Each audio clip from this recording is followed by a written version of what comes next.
I believe what we know about ourselves now is if that's required, we're a yes. But it's not always required. And can we consider being a yes to an easy, grace-filled path?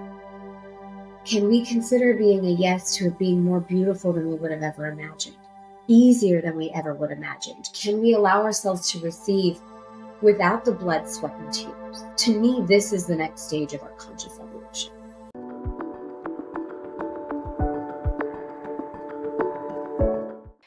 Hello there, my dear friend, my soul brother and sister, wherever you may be listening to this podcast. First of all, so grateful, so honored to be here with you. I know there are many places you could be, many things to listen to, and I'm really honored to have you here, part of the You-est family. And I'm really excited about this gorgeous soul that is joining me today for a very powerful conversation. Tara, I am so happy you're here. Thank you for just beaming your radiance and light. Let's get started. Let's just dive right in. I know we are both we have so much to talk about. I'm so happy, so grateful you're here. Let's do it, Julie. I'm so game for it. And you know how much I love you. I mean, we had this immediate connection, and there's just, I feel like such a level of safety and trust between the two of us. You know, there's just such a recognition of beauty, of truth, of oneness. And so I'm so literally really honored to be here today. Thank you. Oh, I can't wait. So I'll just share with you, for our listeners, we did an intention. Tara actually led it. And I was like, oh, this lady, her words, her energy, I'm so excited. You really paved the way. You know, you, as Abraham Hicks said, right, you ready to get ready. You kind of got that energy together so that we are really in this high vibrational space. And I think what might be helpful just to get started, you have so many accomplishments. There's so many things about you that I think are incredibly inspiring, and also just really admire how you also bring in the powerful feminine energy, divine feminine as well.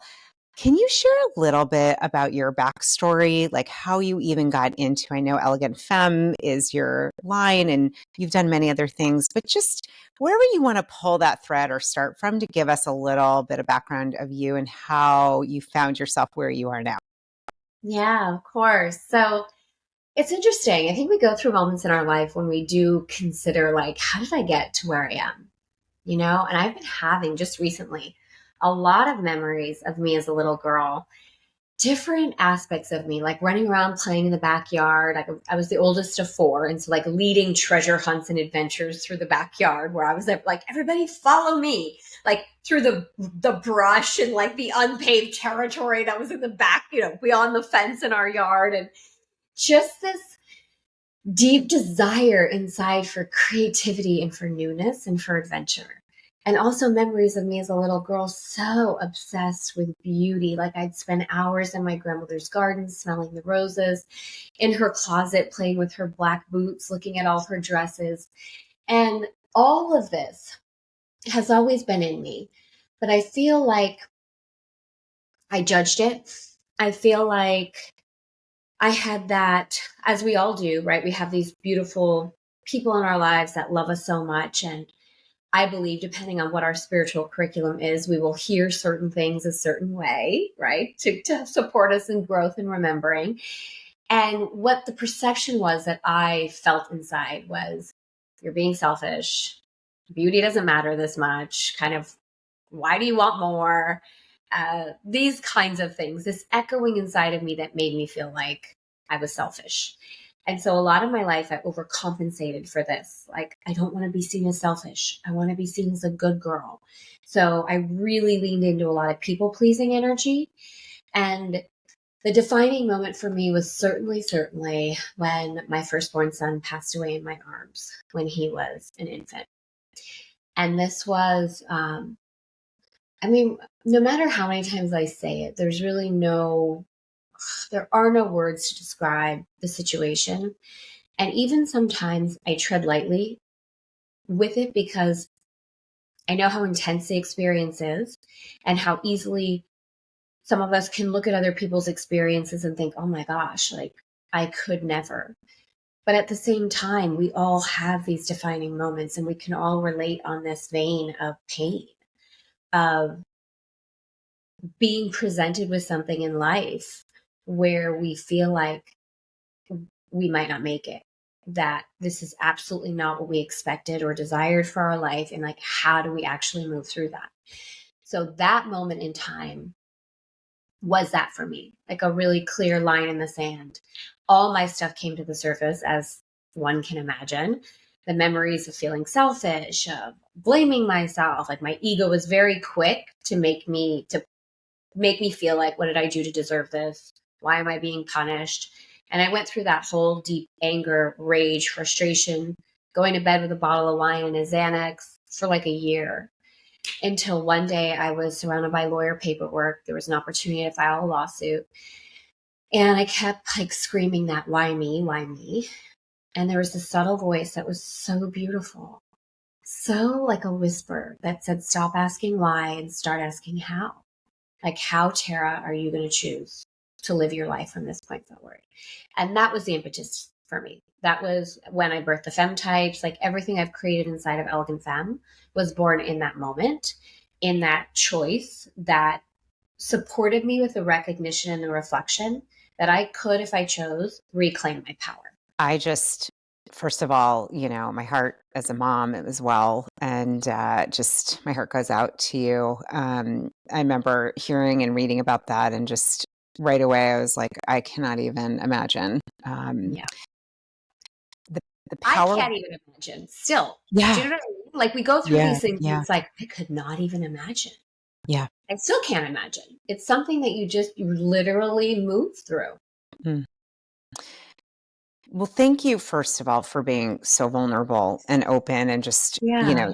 you can just hear it, right? You are a woman of wisdom and depth, which is one of the things I got right away with you. Love your deep soul. And I think, this feeling like, who am I to be into beauty and creativity, and like that inner voice that says it's selfish, just to go back to that for a moment, I think is so relatable. And I had a guest on before. I've had Greg Braden many times, and he's talked about the power of beauty, the beauty way prayer, and how healing beauty is. And so I'm just to remind all of us, right, the like healing power of smelling a rose, of being surrounded by beauty, however you define it.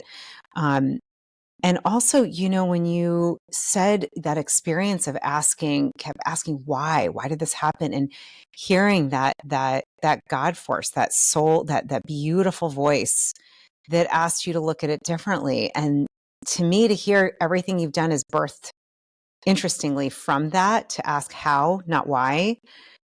I think there's such a takeaway for anyone listening, anyone that's suffering, that's going through a trauma. You just really gave such a nugget there of how might you look at that trauma, that struggle, that whatever, the grief point, and say, okay, how am I going to move through this, take from this?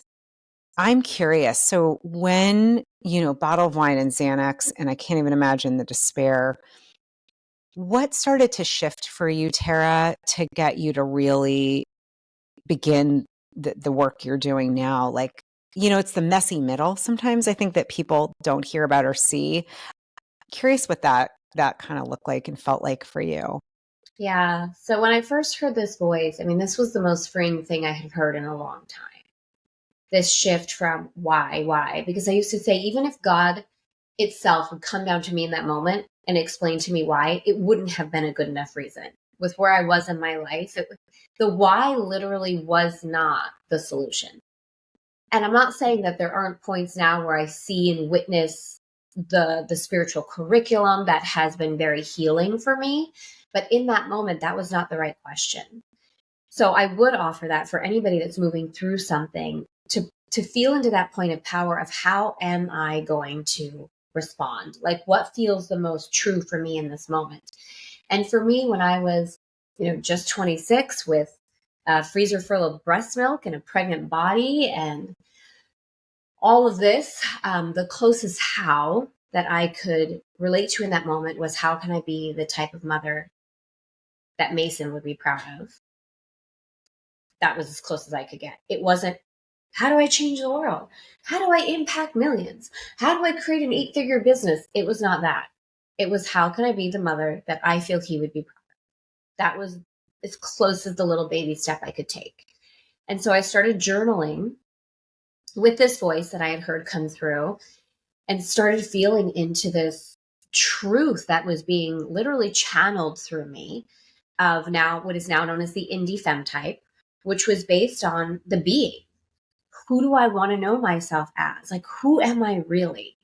I was so attached to the identity of being a mother. It felt safe. It felt finite.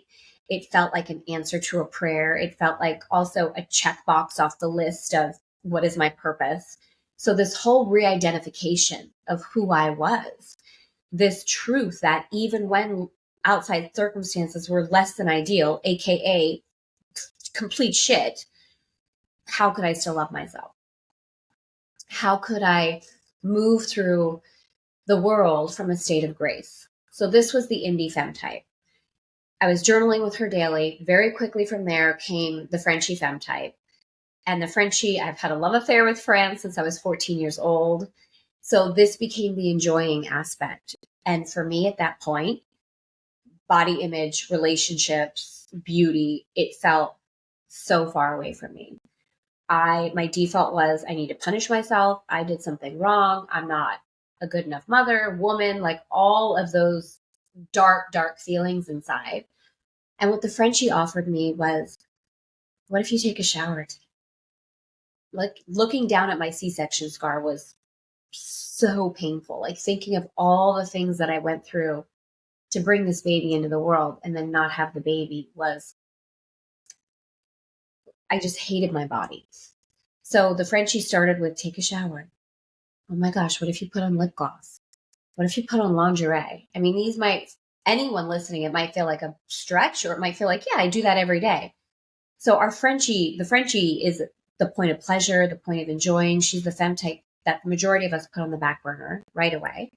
So I started, okay, I'm going to connect with my indie today. I'm going to connect with my Frenchie today.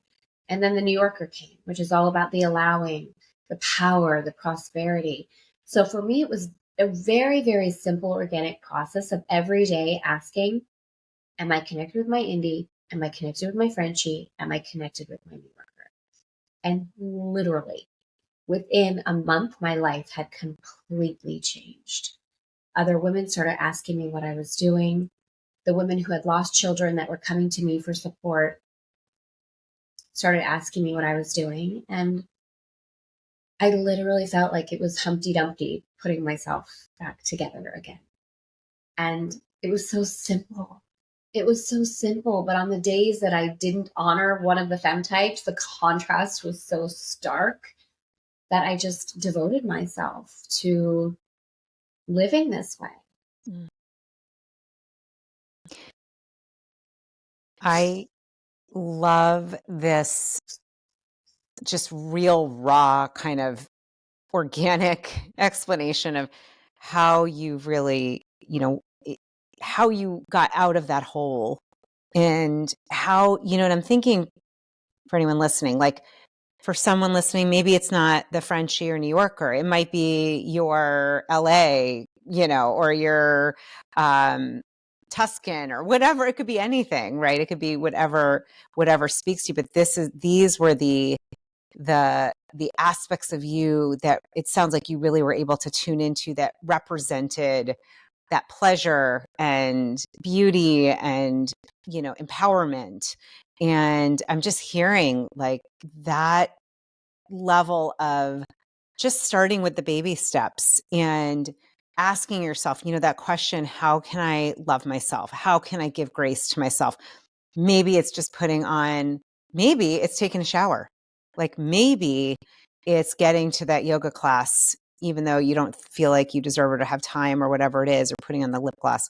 It's really, it's amazing, Tara, how what I'm hearing is those parts of you, the parts that we heard when you were little, like the little girl that was in your grandmother's garden, or leading your siblings and friends through the backyard with the areas that you probably weren't supposed to be in. I actually really resonate with that. I did the same thing. It was like, oh yeah, we did that. I did that all the time. That really, it's almost like, with the inner child work, like touching part of those aspects of you that were dormant, or that almost like were there to give you that gift. I almost get that image of the like 8-year-old or the whatever ages, right? Just helping you along with your healing journey. It's really powerful. I love that. Can you say a little more about both the femme types? And I know it's a bit of a stretch to get to this, but for people to understand how you ended up getting into the Elegant Femme, the clothing line you have, and how Yeah. that happened. And I know that's probably a ways away from the types, but I think just that journey is powerful. Well, it's not really away from the types because it's literally what I teach still to this day. Right. So, what I was able to discern is that everyone has all three fem types. Everyone has the indie, the Frenchie, and the New Yorker. So, what I started teaching women on, again, very organically, when women were coming to me that had lost children and saying, "What are you doing?" I would say, "Well, I have my fem types," and I would just share with them. And then it grew from there to any woman that felt a sense of loss in her life, Mm. a loss of identity, a loss of a dream, a separateness from who she knew herself to be, but wasn't experiencing herself that way in her life. So that is how it started. So women started to ask me to coach them on the fem types. And it took some time for sure. I ended up having two beautiful boys that are here with me. My youngest was 2 when I started Elegant Femme, almost 2, like a little over 1.5. He is now 18, and my oldest is about to be 21. So I Mm. started coaching women on the fem types very simply. At the time, like over a decade ago, when people were selling $19.97 ebooks, that wasn't what I knew was true for me. I've always been a quality over quantity kind of girl. And so my first coaching clients were, I remember I said it so many times, $1,997. That's $1,997. I would practice it. And I started coaching for a period of 12 weeks in the activation of the indie, actually, for women is where I started, because that's where everything started for me. And from there, after that was birthed the 9 layers of the Frenchie, the 9 layers of the New Yorker. It's really a gorgeous integrated system of all 27 layers. So I started coaching, and then just naturally led to having retreats in Paris and then moving to Paris. And we were living in the French Alps. And then my desire for bringing the femme types to life in a physical way. I've been coaching at this point for, I don't know, probably seven or so years, maybe more. And my desire for design, that I wanted to bring the femme types to life. So I went to fashion school in Paris, started designing and sketching, and we've had 2 runway shows in Paris, and all of my collections are about bringing the femme types to life. It's living into the beauty of the indie, the Frenchie, and the New Yorker. Every collection has a deep theme of beauty, of resolution of the feminine, of softness, of allowing women to feel that expression of their own beauty that isn't as much about the clothes as it is about them feeling beautiful in themselves. So it's all very much still aligned and apart. The femme types are there 100%. That's pretty amazing. Okay, so you moved to France, which I know is a dream of many. Myself, I don't know moving fully, but being there more. I mean, who does not want to spend time in France like ever? It's just that is incredible. And so just I want to say with young kids and going through that process again of having 2 more children, and going to fashion, getting your degree in that, and following, I think of the Joseph Campbell, like following your bliss, and you really followed this Yeah. desire, the how, not the why, the how, the connection to beauty and wanting to do more with that, and taking, to me, it sounds like those 3 types really when to bring them alive. And that's what you've done, is to bring them alive through your fashion, through what you're teaching and coaching and doing. For those, maybe just to go through them again. And I really, I love this idea of almost like the personifying aspect. So it makes it so tangible Like, Yeah. how do you really step into your power, right? Prosperity. You and I had an awesome conversation about this, you and I, last time, when I would think I was on your show. And I would love to just hear maybe a little bit more about each of the types. And if people want to find their type or learn more about these three types, we can talk about that too. But I'd love to just do a Yeah. quick overview. Yeah, for sure. So we do all have all three. That's the important thing to recognize, because the first place that we tend to go is, oh, well, which one am I? So we all have all three. That being said, as a little asterisk, we all do lead with a particular femme called our natural essence, but 99% of women hide their natural essence and operate in a femme type that's not true to them for a feeling of safety. So we have all three. The indie is the femme type that supports us with our being.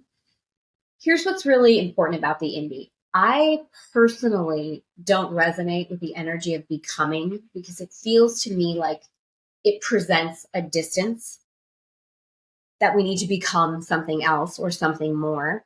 I believe it's all about remembering. We already are that woman. It's a remembering that we are that. So the indie really is that point of identification of who am I? And each day, when women, we have a process called the Femme Flow List that supports women bookends with their day of connecting with their femme types, AM and PM, in a really easy, beautiful way. So one of the things that a woman would ask on a daily basis is, who am I required to be today? Really what she's asking the indie is, who do I require to remember that I am? And when we start trusting this really beautiful whisper inside, this really gorgeous place of wisdom, it is uncanny what can come forward. Humorous, sensual, sexy, unlimited, like what anything that can come through at the beginning of the day. And then when we do the bookend process at the end of the day and we reflect, like, oh my gosh, that's exactly what I needed to remember about who I am today. Like, that embodiment supported me in this situation. It's so incredible. So the indie is being, she's the femme type that supports us to increase our capacity to receive. She includes the sixth and seventh sense, which is sense of intuition and our sense of receiving. So we always start with the indie. The majority of women are like, tell me about my New Yorker. How do I make money? We never start with the New Yorker, because it'll put us in complete out of balance and out of alignment. We always start with the indie. So who am I being? Anytime we create a femme vision, anytime we move forward with a project, it is, who am I being?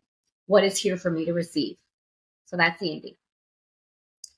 The Frenchie, all about pleasure, body image, beauty, relationships. And it sounds so easy, and it is. And yet, as I said earlier, this is the femme type. The majority of women are like, okay, I get it, but I'm going to judge her as weak or materialistic or high maintenance, or I don't have time for her right now. I'll do that when the work is done. The Frenchie is so freaking powerful. She is unbelievable in the way with which she supports us in living into this extraordinary opportunity to live into a state of beauty, which I believe deeply with all my heart. And then we have the New Yorker. So misunderstood, the New Yorker. Truly, truly. If how many times I've said, yes, she is the doing femme type. However, she's had a facelift over the past couple of years, because I kept saying she's doing, but she's not doing just to get stuff done. Those of us who have become overly addicted to the to-do list as a point of value, overly addicted to how much we make to show us that we're worthy. That idea that we have to work hard for something because then it's okay that we actually receive what we desire. This is not the New Yorker. The real New Yorker is all about allowing, and she operates from the state of grace. So allowing ourselves to do the thing, allowing ourselves to take the aligned action, allowing ourselves to recognize that rest is an aligned action.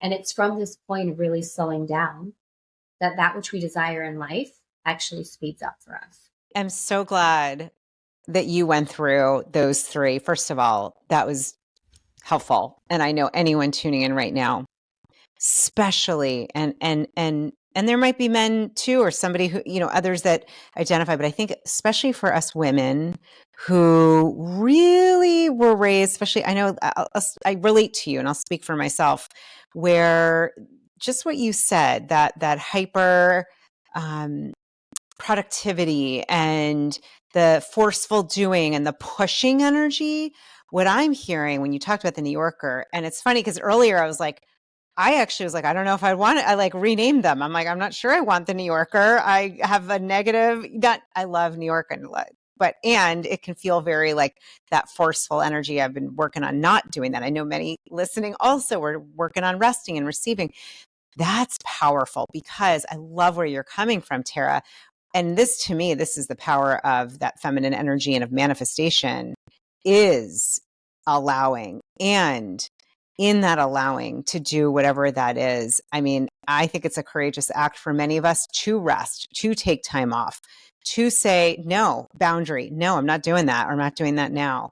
So I'm laughing at myself because even earlier I was like, I'm not sure about that name. That's freaking me out. I don't think I can do New York.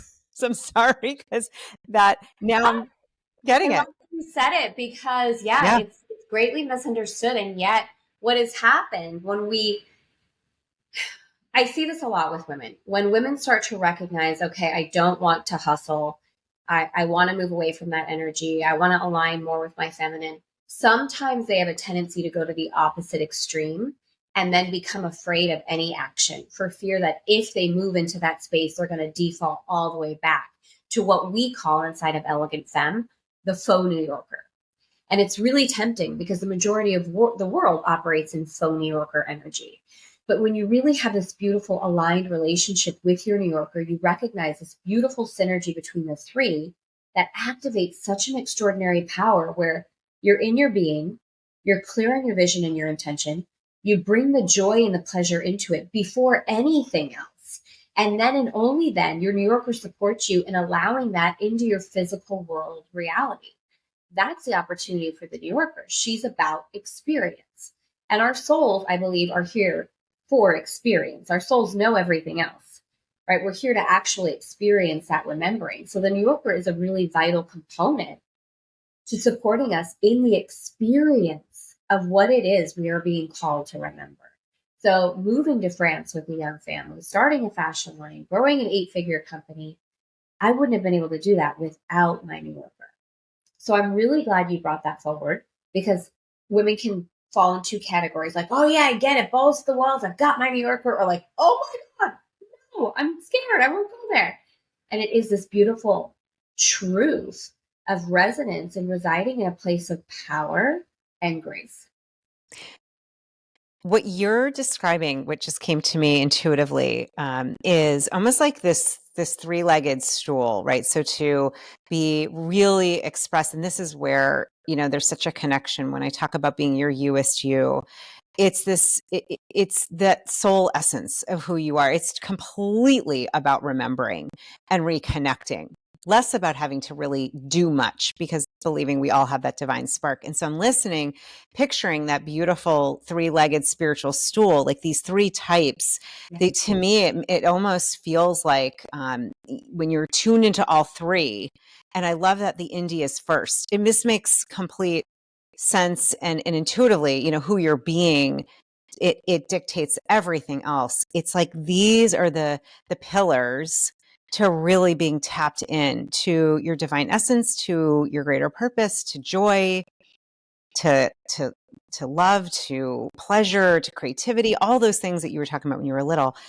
And this is what I think, so many of us, so many people are starving Yeah. for creativity or pleasure or play or whatever anything that's thought of as, especially from the left brain, that's like, no, that's not, we don't have time for that. And I love that this is like, no, actually, you must make time for that. You're missing the main point. 100%. I mean, literally, because I hear this. I hear women saying, I certainly understand where it's coming from. And I've been there before. I'll hear women say, I don't have time. I don't have time to connect with this, or I don't have time for beauty or pleasure. I don't have time to connect with my inner knowing. And really, truly, what are we doing here? What are we doing here if we don't receive time for pleasure and divinity? What are we doing? When I meditate during the day, when I take time for my Femme list, when I'm arranging a beautiful bouquet of flowers, money is pouring into my life because I'm in alignment with who I am. I could not make time for that. It saves me time. When I'm in that state of allowing and trust and receiving energy, there's no resistance to what God can bring into my life. So it literally saves me time.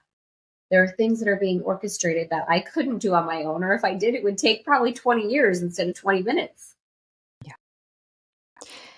So important, so crucial for so many of us to really, it's like, to me, a lot of times, so much of what we think we know is upside down. It's backwards. So It's, there's a programming going on that is not, it needs to be addressed and looked at from each of us, from our soul, from our heart. And this rings true to me, to making time to arrange your flowers, to give your time to, you know, to play, to meet a friend for tea, for whatever that might be. I think this is it's almost a revolution in itself, because so many of us get so bogged into, I'm overwhelmed, I'm busy, and I get it. I get it. Easy to do that. Question for you. We talked, it's funny, when we started chatting before we recorded, you made a comment and I was like, oh, we got to go to that. You said something, we were just saying, checking in, how are you doing? And you said, my ego is really quiet right now. Like, yeah, she's kind of just taking a nap, or I would love to talk about, that I think is probably one of the goals I know for me, for many of us, is to have, I think of her, for me, I think of her as like in the back seat, in the car seat. I'm like, you're about 4. So if you want to go sit in the back, I'd like my heart and soul to be driving the bus, not you. Can you share a little bit about your relationship with your ego, and what that looks like, how that's how you've really gotten to the point of having it be quiet? yeah. Well, currently, right now, what I was bringing forward, which is definitely not, I want to be careful. It's not a necessity. But what I was explaining to you and where I am currently is I have a little bit of a chest lung thing going on. So some of my energy is going towards physical healing. So right now, in this moment, there's just no energy for my ego. Like, I don't have it. Like, I believe truly that spirit uses everything. I used to really judge myself, especially in the beginning of my spiritual journey when I would feel unwell. I don't even want to say sick because I feel everything's a healing opportunity. But I would really judge myself as I should know better and the law of attraction and what's wrong with me. And I really started to see it through the eyes of compassion. And Hey, my friend, I'm just pausing for a minute because I want to share something I'm so excited about. I have officially opened the doors to my newest spiritual membership. It's called The Sanctuary, and it's an inner circle for light workers, conscious coaches, spiritual seekers. If that's you, if you are looking for a way to have more confidence and clarity and prosperity and well-being, and you want to learn how to trust your intuition, how to follow the signs, how to connect in to your spirit guides, assess your energy, your chakras, my friend, the sanctuary is so for you. You've got to check it out. I will be teaching you some of my favorite tools and techniques, ways to access your You-est you, your inner guidance, and so much more. You will literally shift your vibration and become magnetic, and see that you're attracting your soul fit clients, the relationship you would love to have, better health, all of that. Go check out the sanctuary. The doors are open. Just go to juliereisler.com/sanctuary. And what I will tell you is, the warning is that miracles absolutely will be happening in this community. It's going to be so powerful, such a sacred space. And I would love to see you there. it's those moments that are so profound to witness where we are inside of our ego. So we all go through these kind of things, right? We know we're souls having a human experience, and inside the human experience, these opportunities for activations, for triggers, for witnessing really where are we residing inside. And I'm not perfect at it. Obviously, I'm not perfect at it. But what I find for myself right now is the less afraid I am of anything, the quieter my ego is.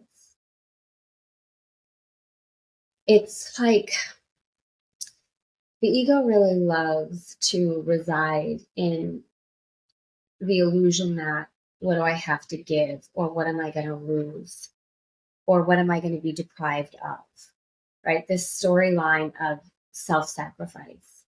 And so many of us, I think, were raised and trained from a really, I think, beautiful intention of to nurture, to love is self sacrifice.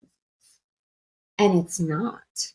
And I feel like this is kind of the biggest unraveling that the feminine has at this particular point in time, to really let go of the illusion that love is sacrifice is self-sacrifice, or that worry is a form of love, or that trying to manage or control someone else's situation where we're overgiving or overcompensating. This is not a form of love.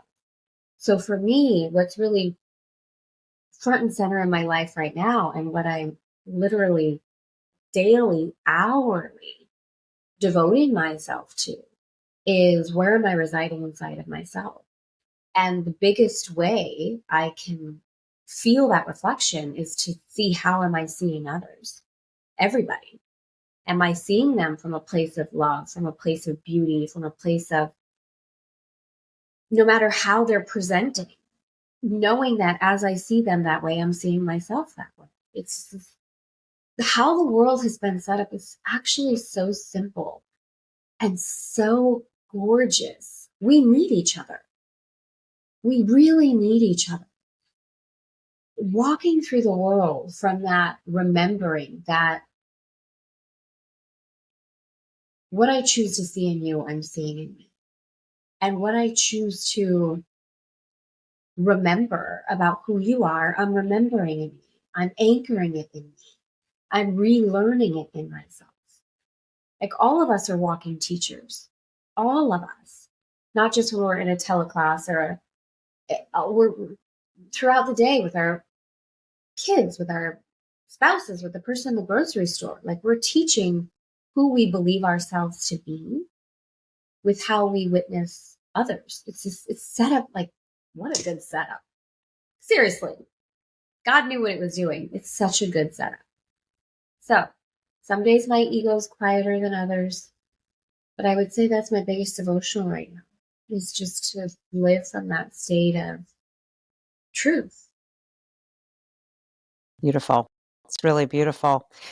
I think that tuning in and remembering, the idea that everything is a mirror, everything is reflecting what we're feeling on the inside. If you want to see how you're feeling about yourself, see how you're talking about others, what you're saying, and really this idea of, needing each other, and also realizing we're connected to one another.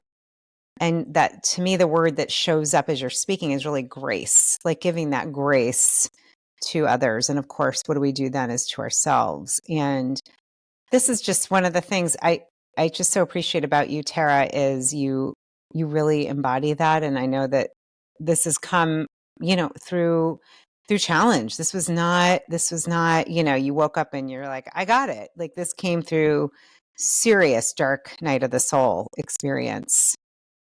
Yeah. So powerful. And I think too, what's beautiful, you mentioned this a little bit ago. I feel like we are coming into a new age. And in my book, I call it the beauty age. I feel like, yes, there are times when we move through a dark night of the soul, but I also think that that doesn't always need to precede a deep awakening. And I think sometimes in the spiritual community, we have a tendency to expect the struggle, the challenge, the heartache, the pain, again, the sacrifice, the deprivation. And I believe what we know about ourselves now is if that's required, we're a yes. But it's not always required. And can we consider being a yes to an easy, grace filled path? Can we consider being a yes to it being more beautiful than we would have ever imagined? Easier than we ever would have imagined? Can we allow ourselves to receive without the blood, sweat, and tears? To me, this is the next stage of our conscious evolution. Mm.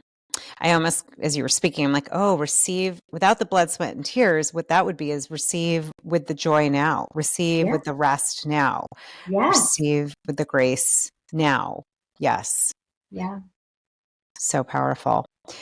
Before we wrap, I love to ask this question, which is we talk about I call them heart flares, where there's just this like, oh, maybe I didn't ask you something, or there's something on your heart that just feels like it wants to be shared. And I love to give the mic to your heart before we wrap it, because just would like to hear what is flowing through you. Maybe something that is emerging that you're feeling.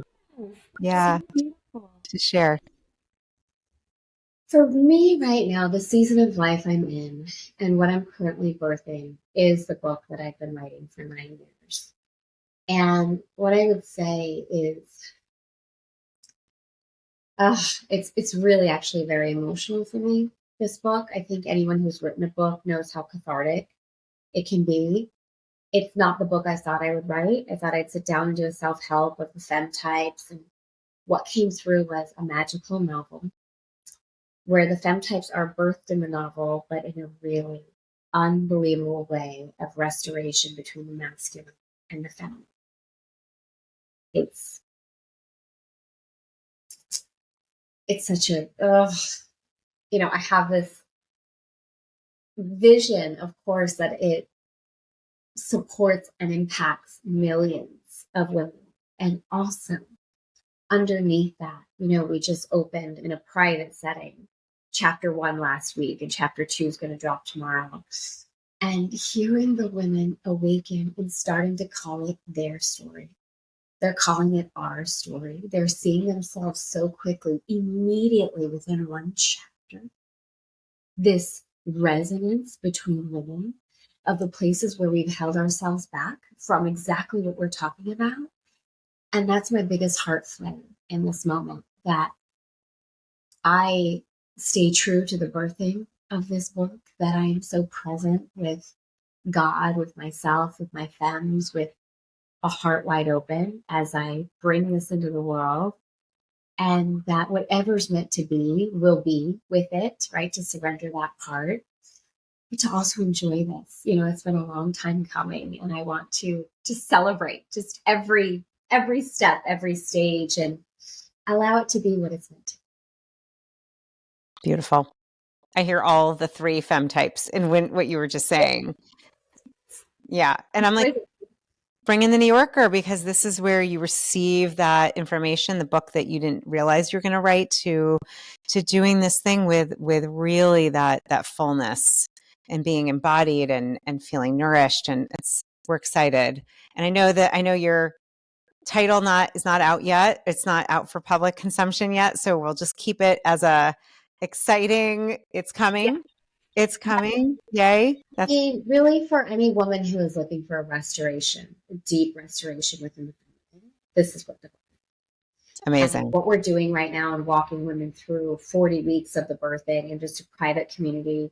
Women can find out more about that if they want to, from us. But yeah, the book will be released in February of 2025. But for me, this really organic birthing of the book with the women who are in the inside that want to participate in every step of the way feels so right, so intimate, so gorgeous. Wow. I love it. And so very connected to, of course, that 9-month period. And yeah, I know from my books that I've written, it's no joke. It's a whole thing. I always felt like, my gosh, I feel like you don't have to go to the hospital for it, but it's a whole thing. And I think it's really beautiful how you're honoring that process. Tara, thank you so much. Your energy, your soul, thank you for sharing your light. Really. You're so welcome. And if any women want to take the Femme Design Assessment and just see where they are inside their Femme types, we do have a special link for your audience. It's elegantfemme.com/Julie. So women can go there and figure out which femme type they're currently predominantly operating in, which will let them know which two femme types can really rise to the surface and offer some support. Oh, I love that. I was literally just going to ask you that. So perfect. Yeah. You got it. That is, and we'll have that show notes, the description on YouTube. I would just say for those watching, go head over to YouTube. You can leave comments, and we will answer. We will review them. I always try to review all of the comments, and we'll have all of these links there. So it's kind of like a party. It's like a fam party over there. Come hang with us. And Tara, thank you, thank you. And I want to thank you, our beloved listener, wherever you're hearing this or watching this or tuning in, wherever in the world, just remembering, hopefully I know this conversation is going to really inspire and uplift you, and remembering we are all connected. We are literally all connected to that same divine source being. And so from my heart, from your heart, from our hearts to yours, just thank you for being on the journey. Thank you for showing up courageously, vulnerably to be your you-est you, and with so much love. Mwah.